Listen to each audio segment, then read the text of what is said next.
hatokuacha wala hatokupungukia. Inyeshe mvua liwake jua, wakupende wasikupende, wakuchukia wakupende, lolote linaloendelea, madamu uko ndani ya Yesu Kristo, Mungu kupitia Roho wake Mtakatifu yuko pamoja nawe.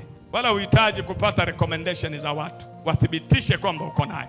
Unahitaji kuamini kwamba unaye, kwa sababu Yesu aliahidi, na alichokiahidi Yesu alikitimiza. Kimeandikwa katika Matendo ya Mitume ile sura ya 2, na kwamba na ile siku ya Pentekoste ile ahadi aliyokuwa ameitoa Yesu ikamwagika juu ya dunia. Kuanzia siku hiyo Roho Mtakatifu hajarudi juu, yuko duniani akiliangalia kanisa mpaka Yesu atakaporudi, na ndipo atakuwa amemaliza kazi yake. Mtu mmoja sema haleluya. Kwa hiyo sio tu kwamba unatembea na nguvu ya Roho Mtakatifu, unatembea na nafsi ya Mungu ambaye yeye na Baba na Kristo ni wamoja. Kwa hiyo unatembea na Mungu saa zote, nyakati zote, majira yote, katika hali zote. Yeye yuko pamoja na wewe.